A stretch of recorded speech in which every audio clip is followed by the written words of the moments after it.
ہم سمجھتے ہیں کہ آل پارٹیز کانفرنس پہ ہم نواز شریف صاحب کو بلائیں گے. یہاں پر جو پارلیمانی کمیٹی ہوئی کی جو میٹنگ ہوئی تھی سلامتی کونسل کے حوالے سے، وہ دہشت گردی کی روک تھام کے لیے ناکافی ہے گی. ہم گورنمنٹ کو بھی رجوع کریں گے، پیپلز پارٹی کو بھی رجوع کریں گے، لیکن میں سمجھتا ہوں کہ یہاں پر نواز شریف صاحب جو کہ اس میٹنگ میں نہیں آئے، جو کہ ان کو آنا چاہیے تھا، ان کا نہ آنا ایک سوالیہ نشان ہے. السلام علیکم ناظرین، نثار جٹ صاحب ہمارے ساتھ موجود ہیں، پاکستان تحریک انصاف کے دبنگ رہنما ہیں. سر بہت شکریہ. یہ آل پارٹی کانفرنس جو بلانے جا رہے ہیں سر، اس میں پیپلز پارٹی اور نون لیگ کو بھی بلانے جا رہے ہیں؟ جی بہت بہت شکریہ آپ کا. دیکھیں، سب سے پہلے تو ہماری یہ کوشش ہے کہ ہم آل پارٹیز کانفرنس کو حتمی شکل دینے میں کامیاب ہو جائیں، اور میں اس امید کے ساتھ کہ جس طرح پاکستان میں دہشت گردی کی لہر ہے، یہاں پر جو پارلیمانی کمیٹی ہوئی کی جو میٹنگ ہوئی تھی سلامتی کونسل کے حوالے سے، وہ دہشت گردی کی روک تھام کے لیے ناکافی ہے. اس کے اوپر بہت سارے، وہ ایک بریفنگ کی حد تک تھا. میں سمجھتا ہوں کہ ہماری جو پالیسیز ہیں اس میں اتار چڑھاؤ ہے، ہمیشہ سے رہا ہے. کبھی ہم بیڈ طالبان، کبھی گڈ طالبان.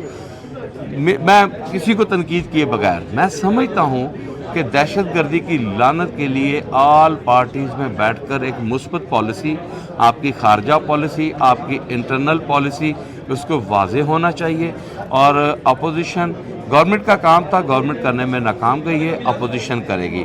ہم گورنمنٹ کو بھی رجوع کریں گے، پیپلز پارٹی کو بھی رجوع کریں گے، لیکن میں سمجھتا ہوں کہ یہاں پر نواز شریف صاحب جو کہ اس میٹنگ میں نہیں آئے، جو کہ ان کو آنا چاہیے تھا، ان کا نہ آنا ایک سوالیہ نشان ہے. ہم سمجھتے ہیں کہ آل پارٹیز کانفرنس پہ ہم نواز شریف صاحب کو بلائیں گے.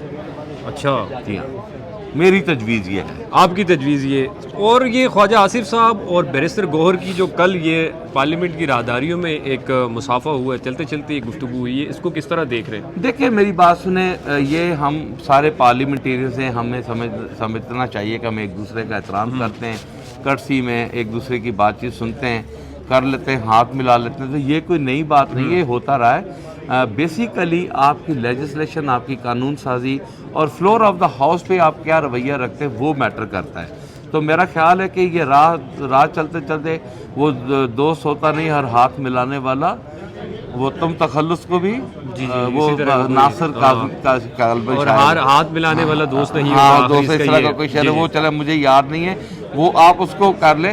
تو اس طرح نہیں، خواجہ آصف صاحب اپنا رویہ تبدیل کریں اور مثبت کردار ادا کریں، مثبت بات کریں. وہ اپنا سنانی کسی کو ہوتی ہے، نام کسی کا ہوتا ہے، تو وہ منافقت والی جو اسٹیٹمنٹس ہوتی ہیں ان سے وہ گریز کریں. یہ سینسٹیو ایشو ہے، دہشت گردی کو ایڈریس ہونا چاہیے، جو کہ گورنمنٹ سے زیادہ اپوزیشن کہہ رہی ہے کہ دہشت گردی کو ایڈریس ہونا چاہیے. ڈائلاگ ہونا چاہیے، آپ کی خارجہ پالیسی کے اوپر ایک آپ کی اسٹریٹجی ہونی چاہیے، انٹرنل پالیسی کے لیے اسٹریٹجی ہونی چاہیے. گڈ طالبان، بیڈ طالبان کا کانسیپٹ ختم ہونا چاہیے، کانسٹنٹ پالیسی ہونی چاہیے، اور تمام جماعتوں کو آن بورڈ ہونا چاہیے.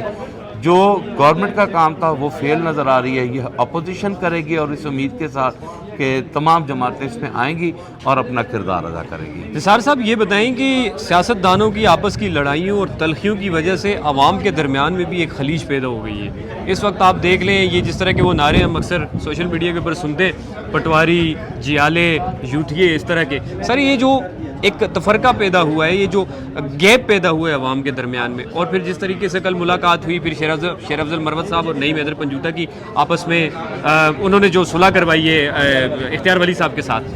تو سر یہ لڑائیاں ہوتی ہیں، لیکن اس کے بعد ایک پیغام بھی دینا چاہیے عوام کے لیے کہ جہاں آپ نے ووٹ دینا ہے، جہاں آپ نے کسی پولیٹیکل جماعت کو سپورٹ کرنی ہے، وہاں تک ٹھیک ہے، باقی معاملات میں آپ سارے آپس میں بھائی ہیں. کیا اس طرح کے ایک پیغام سیاست دانوں کی طرف سے نہیں جانا چاہیے؟ جی بالکل، میرا خیال ہے کہ پولیٹیکل ٹیمپریچر کو نارملائز ہونے کے لیے آج سے نہیں، جب سے میں اس پارلیمنٹ کا حصہ بنا ہوں، یہاں پر اس پہ بہت ساری باتیں ہوتی رہی ہیں.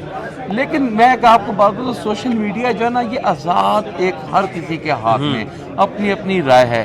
تو میرا خیال ہے کہ بہت سارے لوپ ہولز ہیں ایجوکیٹ کرنے کے حوالے سے. تو یہ پارلیمنٹیرینز کا رائٹ بنتا ہے کہ وہ پبلک کو ایجوکیٹ کریں، اور پبلک کو ایجوکیٹ کرنے کا ایک ہی طریقہ ہے کہ آپ کا جو کانسٹیٹیوشن ہے، آپ کا جو آئین ہے، وہ سلیبس کا حصہ ہونا چاہیے. ان کو قانون پڑھیں، ان کو حقائق کا پتہ چلے، اور پھر اس حقائق کو مد نظر رکھتے عام پبلک بھی اپنی رائے دے اور رائے دینے کے بعد اس اپنا دوسرے کا احترام بھی کرے. تو میرا خیال ہے کہ چلیں یہ تو اوور آل ایک ایکسرسائز ہونا بہت ضروری ہے. نارملی میں اپنے ویورز کو، آپ کے ویورز کو، سب کو جو پورے پاکستان کے عوام ہیں انہیں یہ پیغام ضرور دوں گا کہ جو اس وقت پاکستان کے حالات ہیں، ہمیں حالات کو بہتر بنانے کے لیے اپنے غصے پہ اپنے پر قابو رکھنا چاہیے. ان اللہ مع صابرین، اللہ صبر کرنے والوں کے ساتھ ہیں، اور اللہ تعالیٰ نے کامیابی بھی صبر اور شکر میں رکھی ہے. تو آپ صبر اور شکر کا دامن نہ چھوڑیں.